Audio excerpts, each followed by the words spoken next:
Baik, saya ucapkan selamat sore kepada jemaat yang saya kasih dalam Tuhan. Bagaimana kabarnya pada kesempatan hari ini? Baik. Sebelum saya menyampaikan firman Tuhan, terlebih dahulu saya berterima kasih atas kesempatan yang telah diberikan kepada saya oleh ketiga gembala GBI Agrave. Ini suatu kehormatan bagi saya untuk menyampaikan. Dan saya juga sudah pernah khotbah di depan ini, dan saya kembali diberikan kesempatan untuk menyampaikan firman Tuhan kepada jemaat GBI Agrave yang saya kasih dalam Tuhan. Langsung saja saya ingin mengajak kita merenungkan satu ayat di dalam Pengkhotbah pasal 3. Di dalam Pengkhotbah pasal 3 ayatnya yang ke-11. Di dalam Pengkhotbah pasalnya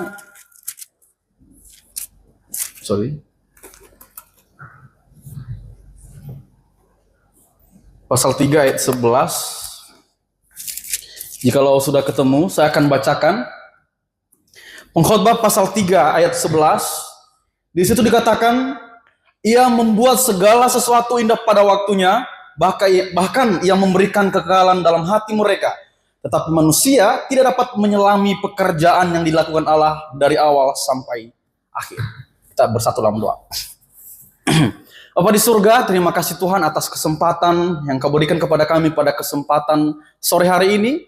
Kami jemaat yang ada di tempat ini berkumpul kembali, tentunya dengan tujuan untuk mendengarkan firman-Mu. Kami ingin bertumbuh lewat firman-firman Tuhan yang kami dengar. Dan harapan kami Tuhan kiranya Kau tambahkan hikmat kepada kami yang ada di sini, supaya kami semakin memahami apa yang Engkau kehendaki dalam kehidupan kami. Terima kasih Tuhan, hanya di dalam nama Yesus Kristus kami berdoa mengucap syukur. Amin. Bapak Ibu yang saya kasih dalam Tuhan, kalau kita baca di dalam Pengkhotbah pasalnya yang ketiga 11 ini, tentunya kita sudah menebak apa sebenarnya yang dikatakan pengkhotbah di ayat 11 ini. Katanya di frase pertama bahwa segala sesuatu ia jadikan indah pada waktunya. Nah, kalau misalnya, tapi di frase berikutnya dia berkata di situ, Ia memberikan kekekalan dalam hati mereka. Tuhan memberikan kekekalan di dalam hati manusia. Ya, kata kekekalan di dalam perikop ini memakai kata olam, yang biasa juga berarti masa yang tidak terbatas, masa depan atau ketak terbatasan. Bisa dipahami di kekekalan di dalam ayat 11 ini. Artinya Allah menanamkan dalam hati manusia suatu kerinduan untuk memahami makna hidup yang lebih besar. Menyadari bahwa hidup bukan hanya soal hal-hal duniawi, ya, yang bersifat sementara, tetapi ada sesuatu yang lebih kekal dan abadi. Tuhan mau menunjukkan, dan Tuhan sudah taruh itu di dalam hati manusia. Ini menunjukkan bahwa manusia memiliki kesadaran atau waktu dan keabadian, dorongan untuk mencari tujuan yang melampaui kehidupan dunia. Jadi Tuhan sudah kasih naluri itu, supaya manusia bisa menilai Tuhan ingin kita mengetahui apa yang Tuhan rancangkan, apa yang Tuhan rencanakan, apa yang Tuhan singkapkan. Tuhan ingin kita mengetahui, Tuhan mau jemaat mengetahui apa maksud Tuhan. Tuhan taruh kekekalan di hati mereka. Tapi di frase berikutnya dia berkata apa? Katanya di situ, tetapi manusia tidak dapat menyelami pekerjaan, ya kan? Di dalam pekerjaan tangannya yang dilakukan Allah dari awal sampai akhir. Manusia tidak dapat menyelami pekerjaannya. Ya kan? Artinya jangan berpikir ketika Tuhan sudah memberikan itu di dalam hati kita, artinya kita sudah dapat memahami Tuhan 100%. Ya kan? Kadang-kadang orang mau memahami Tuhan itu 100%, tapi tidak. Ya, meskipun kita diberi dorongan untuk mencari makna kekal, kemampuan manusia itu terbatas. Kemampuan manusia terbatas. Kita tidak bisa sepenuhnya memahami rencana Allah.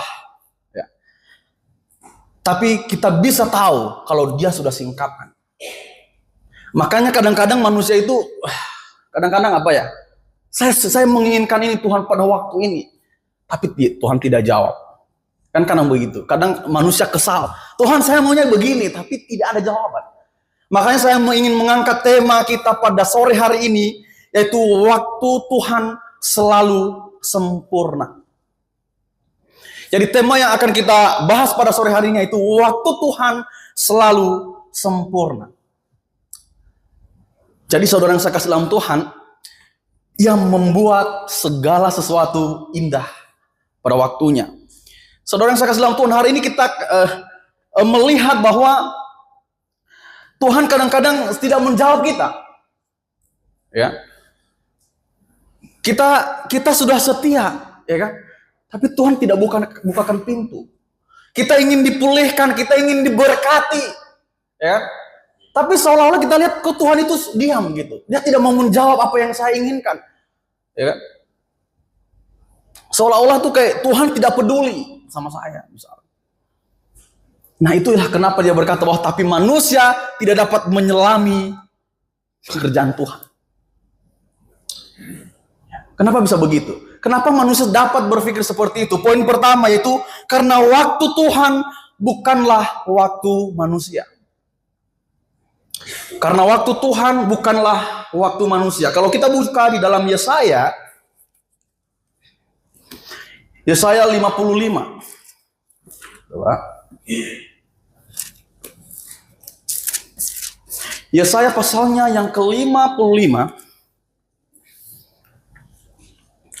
ayat 8 sampai 9. Yesaya pasal 55 ayat 8 sampai 9. Jikalau jemaat sekalian sudah menemukannya, saya akan bacakan. Silakan simak Alkitabnya. Sebab rancanganku bukanlah rancanganmu, dan jalanmu bukanlah jalanku. Demikianlah firman Tuhan. Seperti tingginya langit dari bumi, demikianlah tingginya jalanku dari jalanmu, dan rancanganku dari rancanganmu. Jadi waktu Tuhan bukanlah waktu manusia. Dari ayat di dalam Yesaya ini kita tahu bahwa Tuhan sudah menekankan dari awal bahwa kamu tidak akan sampai kepada kapasitas itu. Nah, waktu saya bukan waktumu. Waktu yang kamu inginkan tidak sama seperti waktu yang saya inginkan. Tuhan ingin kita tahu soal itu.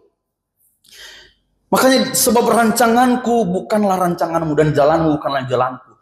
Dan saya yakin bahwa semua orang Kristen pasti tahu ayat ini.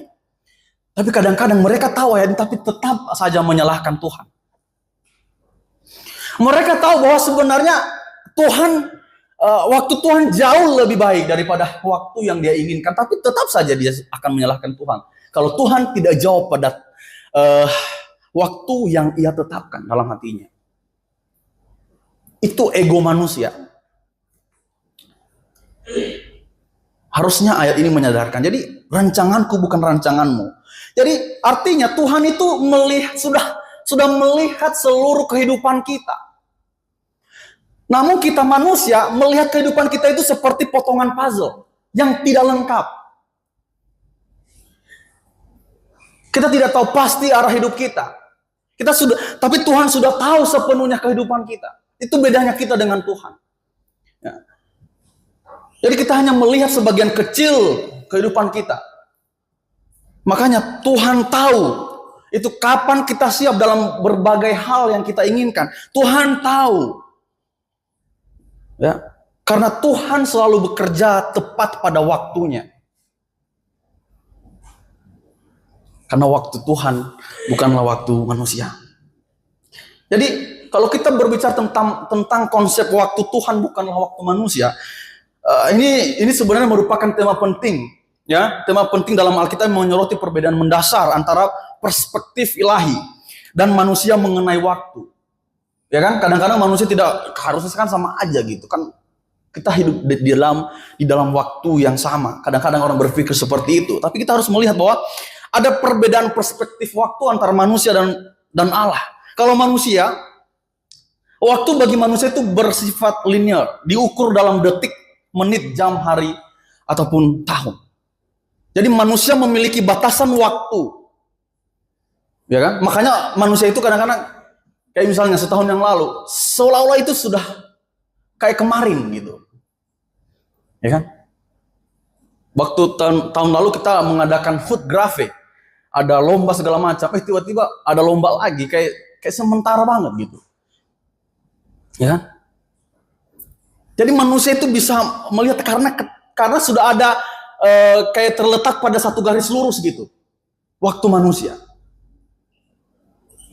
Tapi Tuhan tidak bersifat linear.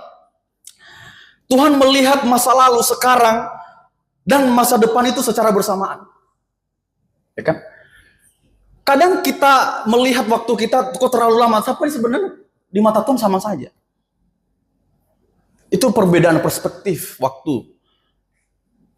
Karena Tuhan tidak terbatas.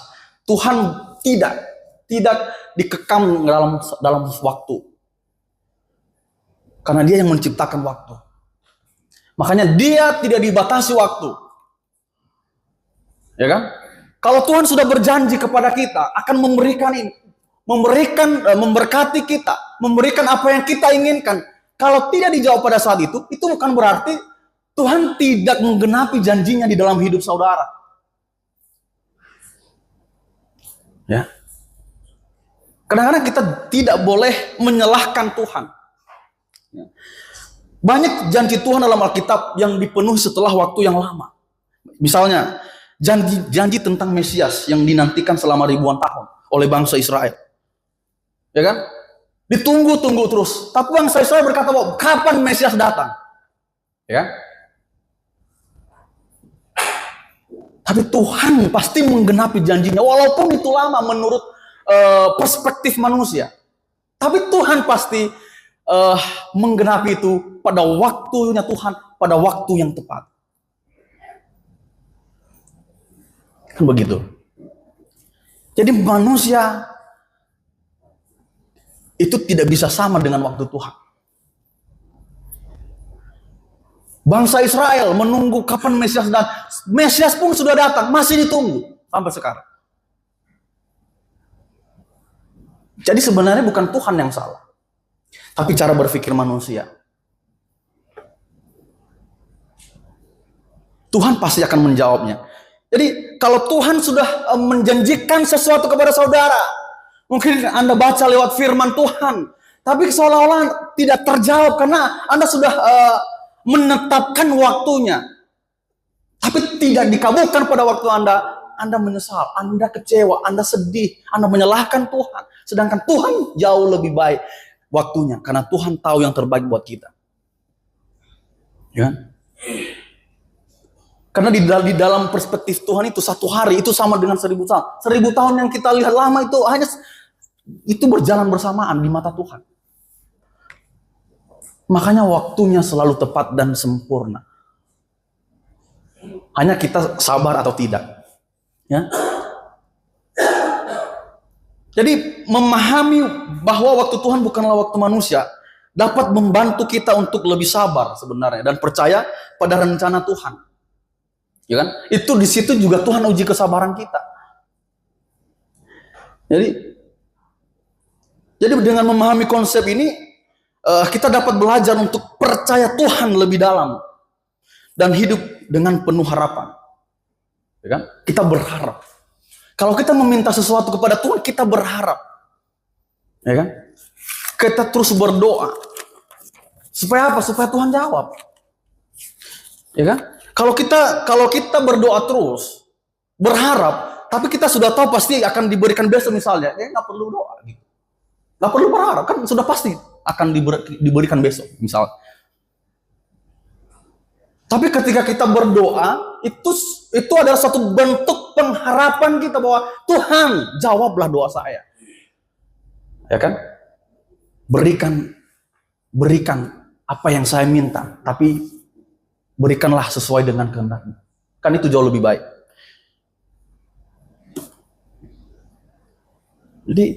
Jadi terkadang manusia banyak menuntut waktu Tuhan. Mereka mau keinginan mereka tepat pada waktu mereka. Ya kan? Makanya tidak heran kalau misalnya ada orang, ya kan? Anggaplah dia sudah berdoa berbulan-bulan, ya kan? Puasa kan berdoa, tapi Tuhan tidak jawab-jawab. Tapi dia berpikir, dan timbullah pertanyaan dalam hatinya, apakah sebenarnya Tuhan ini maha kasih atau tidak? Tujuan cuma satu, kalau Tuhan tidak menjawab, ya Tuhan yang salah gitu. Ya kan? Timbul dalam hatinya. Tapi tidak, saudara yang sekasih sama Tuhan, kita tidak pantas berkata demikian terhadap Tuhan. Anda pasti sudah ingat kisah Ayub. Ayub itu sangat menderita. Kita lihat dari pasal pertama. Pak Stephen sudah menjelaskan bagaimana kehidupannya yang begitu menyakitkan. Ya kan? Mungkin istrinya berkata, kenapa Tuhan tidak menolongmu Ayub? Ya kan? Sampai istrinya suruh Ayub kutuki Tuhanmu. Karena tidak sabar, kenapa Tuhan yang kamu sembah itu tidak mengasihimu? Seolah-olah Tuhan tidak mau mengangkat Ayub dari penderitaannya. Ya kan, istrinya mau menuntut waktunya. Kalau enggak, ya udah kamu mati saja gitu. Ya kan? Atau orang-orang pada masa itu meragukan waktu Tuhan. Walaupun dengan berbagai lika-liku kehidupan Ayub waktu itu, saudara yang saya kasih dalam Tuhan. Tapi saya percaya bahwa Ayub punya hati yang percaya pada waktu Tuhan. Dan ketika dia sabar melakukannya, Tuhan mengangkat dia dari penderitaan dia. Dan itu jauh lebih baik. Itu yang terbaik. Anda mengenal Lazarus. Dia mati 4 hari. Sebelum dia mati, dia kena penyakit. Ya kan? Saudari-saudarinya menyuruh orang untuk memanggil Yesus. Tapi Yesus tidak datang saat itu. Kenapa? Ya, Yesus tidak datang pada waktu yang mereka inginkan. Akhirnya apa yang terjadi? Lazarus mati. Ya kan? Bahkan bukan hanya mati pada saat itu, sudah 4 hari dalam kubur. Sudah dikubur Lazarusnya. Ya kan? Mungkin orang-orang pada saat itu, aduh Tuhan datang pas 4 harinya kan? Tuhan datang lagi. Orang-orang berpikir bahwa Yesus sudah terlambat. Mereka berpikir sudah tidak ada gunanya lagi Tuhan. Sudah tidak ada waktu lagi. Sia-sia saja, misalnya orang Yahudi pada masa itu berkata bahwa sia-sia saja engkau datang hari ini. Karena Lazarusnya sudah mati. Tapi yang saya kasih dalam Tuhan, pada waktu Tuhan, dia menunjukkan kemuliaan. Dari situ kita tahu bahwa kalau Tuhan datang pada saat Lazarus sakit, tidak lebih besar kuasanya kalau Tuhan datang ketika membangkitkan Lazarus. Mana yang lebih dahsyat? Menyembuhkan orang sakit atau membangkitkan yang sudah mati? Yesus Kristus mau menunjukkan kepada orang-orang saat itu bahwa waktu saya selalu yang terbaik. Waktu saya selalu menjunjung tinggi kemuliaan Allah. Kalau kamu hanya menginginkan itu karena kesenanganmu, karena keinginan hatimu, tapi saya jauh lebih tahu apa yang terbaik. Tuhan, itulah Yesus Kristus, itulah Tuhan kita. Jadi Lazarus dibangkitkan dari kematiannya, dan itu orang-orang terkejut. Wah, Tuhan menunjukkan kuasanya. Tuhan menunjukkan keilahiannya. Itu jauh lebih dahsyat, saudara.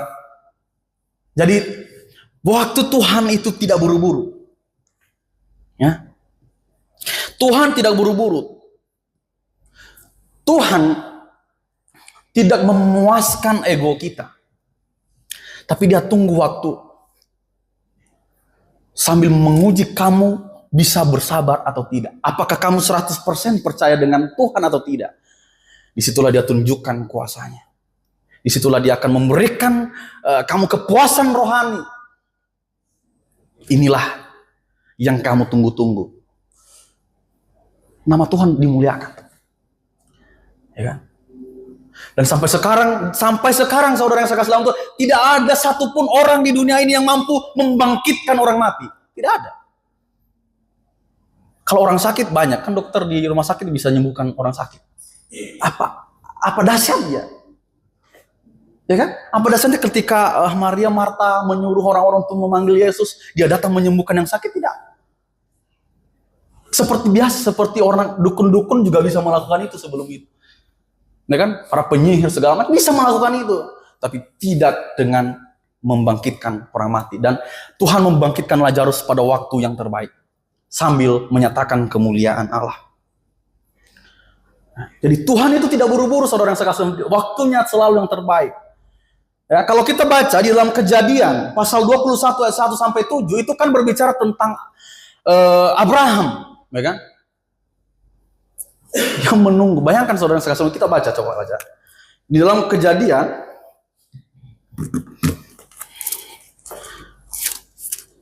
Kejadian pasalnya yang ke-21 ayatnya yang ke-1 sampai ke-7, saya akan baca. Kejadian 21 ayat 1 sampai 7. Tuhan memperhatikan Sarah seperti yang difirmankannya, dan Tuhan melakukan kepada Sarah seperti yang dijanjikannya. Maka mengandunglah Sarah, lalu yang melahirkan seorang anak laki-laki bagi Abraham dalam masa tuanya, pada waktu yang telah ditetapkan sesuai dengan firman Allah kepadanya. Abraham menamai anaknya yang baru lahir itu Ishak, yang dilahirkan Sarah baginya. Kemudian Abraham menyunat Ishak, anaknya itu, ketika berumur 8 hari, seperti yang diperintahkan Allah kepadanya. Adapun Abraham berumur 100 tahun ketika Ishak, anaknya, lahir baginya. Berkatalah Sarah, Allah telah membuat aku tertawa. Setiap orang yang mendengarnya akan tertawa karena aku. Lagi katanya, siapakah tadinya yang dapat mengatakan kepada Abraham, Sarah menyusui anak? Namun aku telah melahirkan seorang anak laki-laki baginya pada masa tuanya. Anda berpikir, Anda bisa menyimak konteks ini, saudara saya kasih dalam Tuhan. Dalam pernikahan mereka baru melahirkan Ishak 25 tahun kemudian. Tapi itu waktu Tuhan. Ya kan? Bahkan Sarah ketawa. Ya kan? Sarah ketawa, saudara yang saya kasih dalam Tuhan. Karena kenapa? Sangat mustahil. 100 tahun, Abraham 100 tahun. Ya kan? Mungkin istrinya juga di bawahnya. Bayangkan kita berpikir bahwa kadang-kadang yang 70 tahun aja sudah tidak bisa lagi mengandung, saudara. Ya. Bahkan yang menikah muda misalnya, orang mungkin kalau udah nikah misalnya rencana mau nikah pada umur 25 tahun. Rencana punya anak 26 sudah umur 26 misalnya. Tapi nggak dijawab-jawab, ternyata datangnya 30 tahun kemudian. Tapi saya yakin selama 25 tahun itu, Sarah itu pasti dia kadang-kadang memikirkan ini, Tuhan ini gimana ya? Ya kan? Dia pasti berpikir bahwa kapan sih, kenapa saya tidak mengandung gitu. Tapi aneh aja gitu, kenapa dia mengandung gitu pada masa tuanya. Aneh gitu. Ya kan? Maksudnya waktunya itu seperti tidak masuk akal, seperti tidak logis, tapi Tuhan berikan. Karena itu waktu Tuhan, karena Tuhan tahu yang lebih baik buat kita. Dalam penantian, katanya di situ. Jadi bahkan di masa-masa sulit, di masa-masa yang begitu mustahil, kita secara manusia berkata bahwa mustahil gitu. Tuhan bisa bekerja. Ya kan? Tuhan bisa memberikan itu.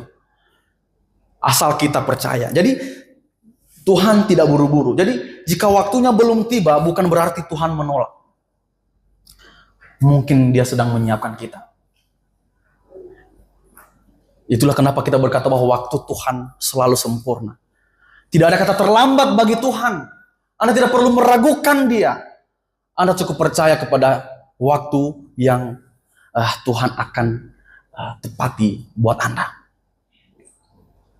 Jadi saudara yang saya kasih dalam Tuhan, itu yang pertama itu, waktu Tuhan bukanlah waktu manusia.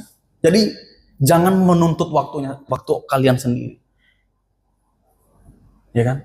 Tapi kita berdoa, minta sesuatu kepada Tuhan. Tuhan jawablah sesuai dengan waktumu. Ya kan?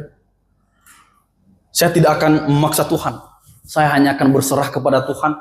Apapun yang terjadi, kehendak Tuhan yang jadi. Kan begitu. Mau jadi apa saya Tuhan, saya serahkan ke dalam tanganmu. Kalau kita sudah menyerahkan hidup kita ke dalam tangan Tuhan, siapa yang ngatur hidup kita? Bukan kita. Tuhan. Kalau kita berkata bahwa Tuhan Jadikanlah aku seperti apa yang kau inginkan, tepat pada waktumu. Jadi waktu siapa yang akan diikuti? Waktu Tuhan.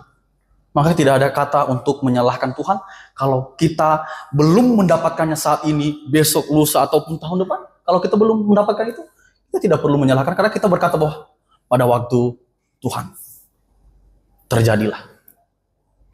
Jadi waktu Tuhan bukan waktu manusia. Dan yang kedua adalah dalam masa menunggu. Kadang-kadang kita menunggu janji Tuhan, kita menunggu waktu Tuhan. Dalam masa menunggu, Tuhan sedang membentuk kita. Sesuai dengan ayat tadi apa? Tuhan akan membuatnya indah pada waktunya. Segala sesuatu akan indah pada waktunya. Dalam masa menunggu, Tuhan sedang membentuk kita. Kan? Kalau kita membaca dalam Mazmur 27 ayat 14,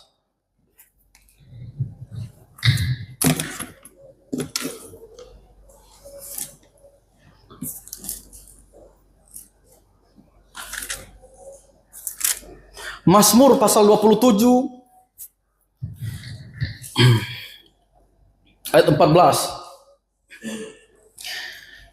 Mazmur 27 ayat 14, nantikanlah Tuhan, kuatkanlah dan teguhkanlah hatimu. Iya, nantikanlah Tuhan. Dia berkata apa? Nantikanlah Tuhan, kuatkanlah dan teguhkanlah hatimu. Kuatkan dan teguhkan hatimu pada masa kamu menunggu. Saya tambahkan sedikit. Ya, bukan saya tambahkan isi Alkitabnya, kata-kata saya. Dalam menunggu, teguhkanlah hatimu. Ya kan? Dalam menunggu Tuhan, karena Tuhan pada masa itu akan membentuk kita. Di dalam Yakobus pasal 1,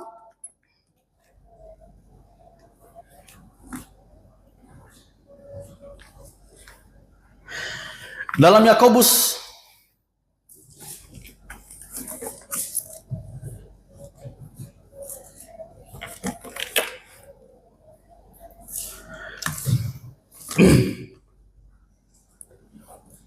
di dalam Yakobus pasalnya yang ke-1 ayat 3 sampai 4. Sebab kamu tahu bahwa ujian terhadap imanmu itu menghasilkan ketekunan, dan biarkanlah ketekunan itu memperoleh buah yang matang supaya kamu menjadi sempurna dan utuh dan tak kekurangan suatu apapun. Jadi ujian terhadap iman menghasilkan ketekunan. Pertama, teguhkan hatimu karena itu akan menghasilkan ketekunan. Jadi saudara yang saya kasih dalam Tuhan, pada masa menunggu Tuhan sedang membentuk kita, ya kan? Sebelum Tuhan menjawab janjinya, sebelum Dia menjawab doa kita, kita disuruh menunggu, ya kan? Kita biasanya berdoa Rabu malam, ya kan? Tiap Rabu malam, tapi masih ada yang sakit misalnya, kan? Berdoa ramai yang sakit di dalam pokok-pokok doa itu. Tiap Rabu didoain, tapi tidak ada, masih belum dijawab gitu. Tapi ada yang terjawab gitu. Ya, satu persatu, tidak sekaligus.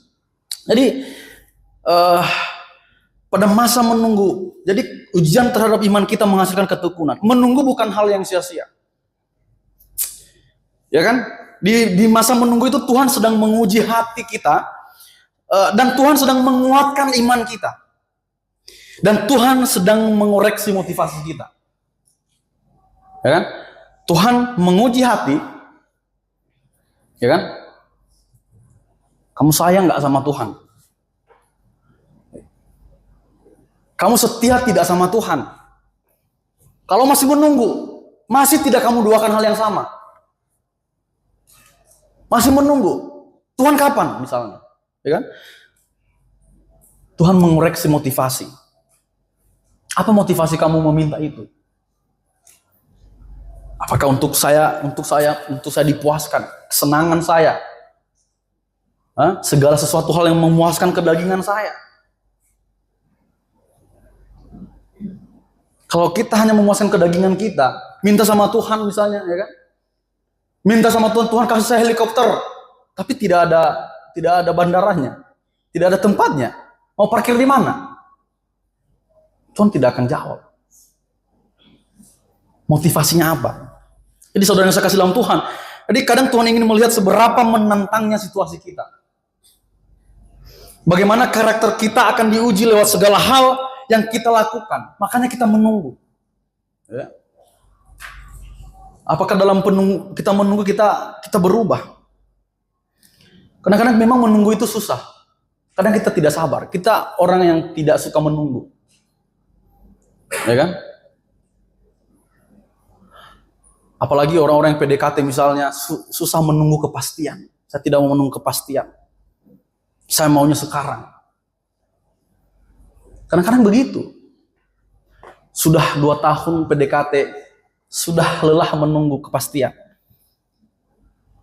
Misalnya, itu cuman ya.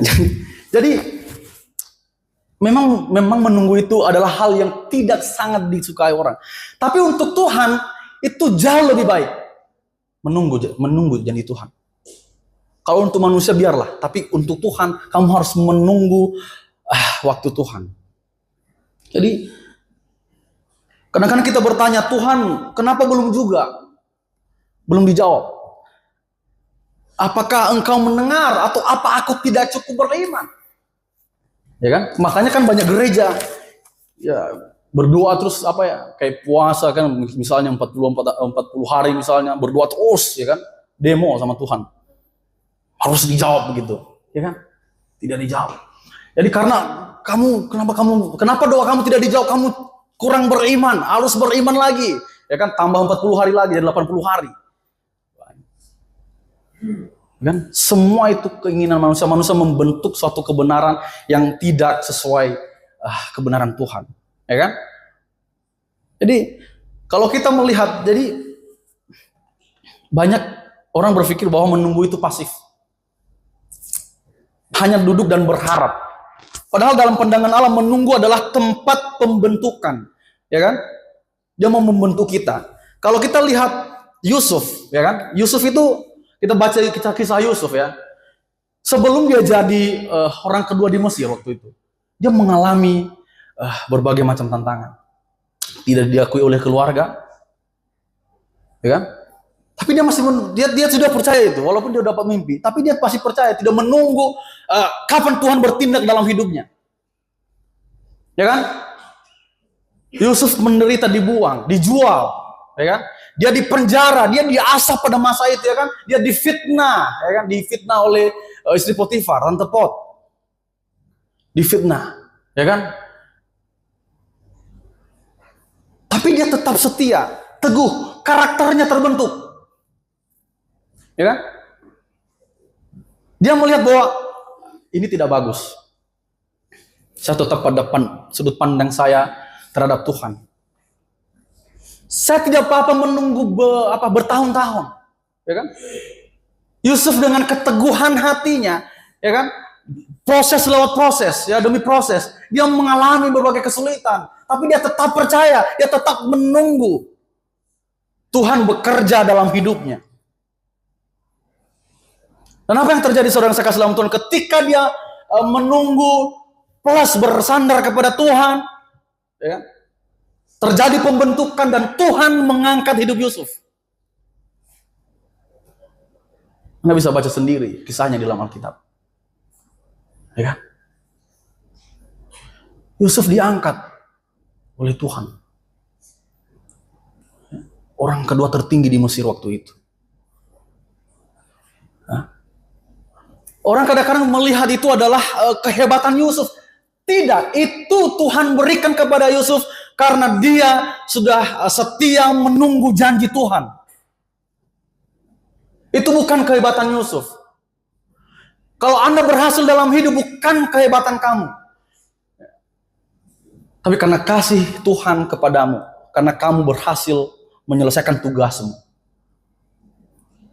Jadi Tuhan kadang membiarkan kita menunggu janji Tuhan. Tuhan kadang ingin melihat seberapa kuat kamu, seberapa besar iman kamu dalam menunggu janji saya. Ya. Jadi sebelum Musa, ya kan? Sebelum Musa memimpin Israel, dia menunggu 40 tahun di padang gurun. 40 tahun itu bukan main-main. Jadi Tuhan mempersiapkan Musa. mentalnya, kesiapannya, karena Tuhan jauh lebih tahu kita siap atau tidak. Kan begitu. Kalau Musa 40 tahun saja, mungkin kita bisa lebih dari Musa tuh. Kadang Tuhan gak jauh sesuai dengan perspektif kita. Pada masa yang kita tentukan. Tidak. Tapi setelah itu, setelah pengujian terjadi, kan Musa akhirnya memimpin bangsa Israel keluar dari tanah Mesir. Jadi Musa pun menunggu. Yusuf pun menunggu. Jadi saudara yang saya kasih dalam Tuhan, jadi jangan berpikir bahwa kalau lama menunggu itu berarti Tuhan tidak jawab. Malah kita harus semakin menguatkan iman. Kita harus semakin mendorong hati kita untuk tetap, saya yakin Tuhan pasti menjawab. Bukan sekarang, mungkin besok. Bukan besok, mungkin tahun depan. Jadi Anda tidak perlu sedih hati kalau doa Anda belum terjawab. Sesuai dengan poin pertama tadi, karena waktu Tuhan bukan waktu kita. Kalau Tuhan mau memakai waktunya untuk kita, maka kita harus siap menunggu. Jadi poin kedua adalah pada masa menunggu, Tuhan mempersiapkan kita. Jadi saudara saya kasih untuk karena menunggu bersama Tuhan bukan kehampaan, tapi proses penuh makna. Jadi hari ini jika kita sedang menunggu, jangan putus asa. Tuhan tidak diam, Dia sedang membentuk kita, mengikis ego kita, memperkuat iman kita, dan memurnikan tujuan kita. Jadi, dan kelak ketika jawabannya datang, kalau Tuhan sudah menjawab kita bukan hanya akan mendapat apa yang kita doakan, tapi kita sudah menjadi pribadi yang siap menjaganya. Jadi kita sudah mendapat apa yang kita minta, bukan hanya mendapatkannya. Ketika dalam proses menunggu, Tuhan sudah mempersiapkan kita supaya kita siap menjaga sesuatu hal yang Tuhan sudah jawab untuk kita. Itulah pentingnya menunggu. Jadi, kadang kita tidak langsung Tuhan angkat, kita tidak langsung dibawa ke dalam istana, kita harus dipenjara dulu, diproses dulu, ditempa dulu, baru kemudian diangkat. Seperti Yusuf. Dia tidak langsung jadi orang yang besar, tapi dia dipenjara dulu, dia menderita dulu, baru Tuhan menjawab doanya. Tuhan mengangkat. Mungkin kita akan sama seperti Yusuf, kalau kita benar-benar hati kita menunggu. Jadi yang ketiga adalah, jadi kalau kita sudah menunggu, tetap percaya dan setia saat jawaban belum datang. Jadi kita harus siap dan tetap setia.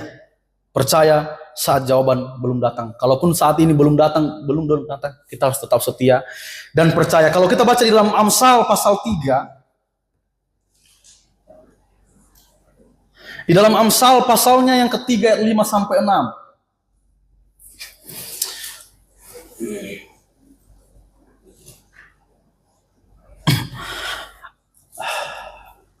Percayalah kepada Tuhan dengan segenap hatimu, dan janganlah bersandar kepada pengertianmu sendiri. Akuilah Dia dalam segala lakumu, maka Ia akan meluruskan jalanmu. Jadi percayalah kepada Tuhan dengan segenap hatimu. Jadi saudara yang saya kasih dalam Tuhan, apa yang harus kita lakukan saat Tuhan belum datang? Ya, makanya kita berkata tadi, berdoa, ya kan, percaya, taat, dan tetap melayani. Apalagi kita orang-orang yang sangat mengasihi Tuhan, orang-orang yang sudah diselamatkan, harusnya punya mindset seperti itu. Harus tetap percaya dan setia. Kadang-kadang orang kalau belum dijauh terus di tempat terus dikasih penderitaan, dikasih cobaan, kadang-kadang dia tidak lagi percaya Tuhan. Kadang-kadang dia menyalahkan Tuhan terus. Bahkan sudah kurang berdoa, bahkan kurang taat melayani Tuhan. Karena yang pertama, karena yang poin satu, poin kedua tadi itu dia tidak paham. Dan dia tidak bisa menunggu terlalu lama. Akhirnya kalau dia sudah berdoa terus tapi dia meragukan doanya.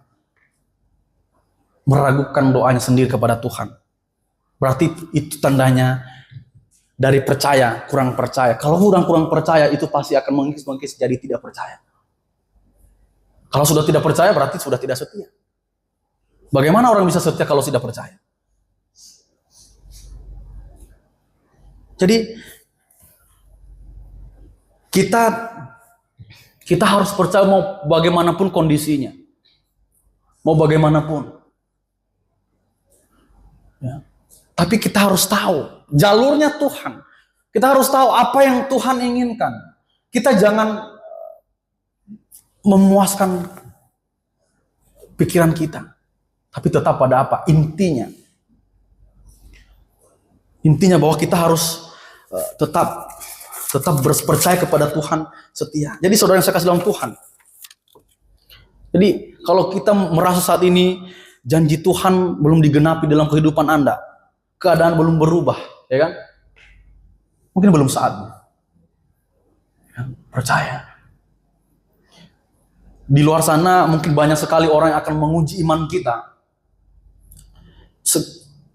Menguji iman kita banyak sekali di luar sana perdebatan tentang teologi, tentang Tuhan itu siapa, ya kan? Ada orang yang bilang Tuhan itu Yesus itu bukan Tuhan misalnya kan? Itu pengujian juga itu, ya. Tapi itu bukan pengujian hidup, tapi pengujian iman, ya kan? Ada berkata bahwa Yesus bukan Tuhan misalnya kan? Oh, iman kita apakah lurus atau tidak? Misalnya. Ya. Jadi makanya jemaat itu diperlengkapi dalam banyak hal, dalam banyak aspek. Supaya kita bisa kuat dimanapun kita berada, kita bisa menjadi saksi, ya kan? Kita bisa menjadi saksi, ya kan? Kita berdoa, Tuhan berikanlah saya makanan pokok besok. Tiba-tiba datang saksi Yehova misalnya. Saudara yang saya kasih dalam Tuhan, saksi Yehova ini sangat marak sekali penginjilan. Udah berapa kali saya ketemu dengan saksi Yehova. Jadi mereka sangat aktif penginjilan dan mereka membawa sembako, ya kan? Supaya apa? Supaya orang bisa tertarik. Mereka bawa sembako, ya kan? Saudara yang saya kasih dalam Tuhan, kami kalau penginjilan bawa motor, kalau saksi Yehova penginjilan bawa mobil. Perbedaan mungkin orang-orang yang melihat kita juga akan berpikir bahwa ngapain saya mengikut penginjil yang bawa motor misalnya, ya kan? Kalau misalnya mereka datang ke kita, misalnya orang-orang yang sudah paham firman Tuhan, kadang kalau misalnya orang tidak paham, dia akan ikut terseret, ya kan? Terseret dengan godaan dunia. Itulah dunia menawarkan, bukan menawarkan keselamatan, tapi menawarkan penghidupan secara jasmani. Ya. Jadi waktu kita berdoa, Tuhan supaya saya bisa makan besok, Tuhan kabulkan, ya kan? Ya karena tidak percaya 100% janji Tuhan, datanglah penyesat. Kan begitu. Kalau iman kita sudah mulai kurang sama Tuhan, penyesat datang itu sangat gampang untuk disesatkan. Itulah pentingnya kenapa kita perlu tahu cara Tuhan bekerja. Ya, seberapa percaya kita, seberapa setia kita kepada Tuhan, bahkan dalam proses demi proses, ya kan? Mungkin kita penginjilan, ya, misalnya mahasiswa kan, penginjilan, tapi kenapa orang yang saya injili tidak pernah datang untuk kebaktian di tempat saya misalnya? Tapi sekali saksi Yehova datang, langsung orang-orang itu langsung datang, misalnya kan. Akhirnya kita capek gitu kan. Tuhan, saya pergi tak ada hasil. Tidak ada gunanya saya pergi, Tuhan. Ya kan? Saya udah cukup, saya kurang setia apalagi melayani Tuhan. Ya kan? Saya kurang percaya lagi sekurang apa saya beriman kepada Tuhan. Saya sudah 100% memberikan hati saya kepada Tuhan. Tapi kenapa saya semakin melayanimu, mereka semakin menjauh. Ketika saya semakin memberitakan Injil-Mu Tuhan, mereka semakin menjauh.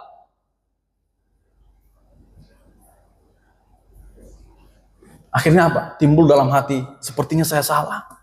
Tidak memakai logika, tapi memakai perasaan. Perasaan mereka kena. Sepertinya Tuhan, ini salah, ini saya jalannya ini. Ya kan? Saya menginjil kok nggak ada hasil, kayaknya sesat ini. Tapi Tuhan tidak begitu.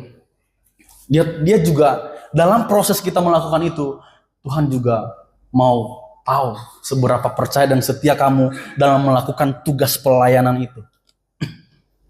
Ya kan? Misalnya di gereja nggak pernah udah dikasih pelayan 1 bulan, 1 tahun belum dapat pelayanan lagi misalnya. Kenapa ya saya nggak dikasih pelayanan misalnya? Akhirnya apa? Menyalahkan banyak aspek. Dari menyalahkan misalnya gembalanya, orang-orang yang kepanitiaan, menyalahkan Tuhan pada ujungnya. Berarti belum siap. Karena Tuhan mau lihat kesiapan tadi. Kamu siap tidak melayani itu. Kamu siap tidak melakukan itu. Kalau kamu belum siap, Tuhan tidak akan memberikan tanggung jawab itu kepada kita. Tuhan. Makanya saya berkata bahwa tadi, waktu Tuhan selalu sempurna. Dia tidak pernah buru-buru dan tidak pernah terlambat dalam melakukan dalam pekerjaannya. Tuhan bekerja dan itu pasti tepat pada waktu kita, pada waktunya. Terbaik. Apa yang menurut kita baik belum tentu baik untuk Tuhan. Tapi kalau Tuhan melakukannya itu sudah pasti terbaik. Jadi mungkin kamu belum melihat hasilnya sekarang. Ya kan? Tapi Tuhan sedang bekerja. Jadi Anda tidak perlu khawatir. Semua apa yang Anda inginkan, rancangkan. Ya. Tuhan sedang bekerja. Walaupun hasilnya sekarang tidak ada. Tapi yakinlah dan percaya kepada Tuhan. Jadi saudara yang saya kasih dalam Tuhan, itulah renungan kita pada sore hari ini. Itu waktu Tuhan selalu sempurna. Jadi kita tidak perlu meragukan Tuhan. Karena apa? Karena waktu Tuhan bukan waktu manusia.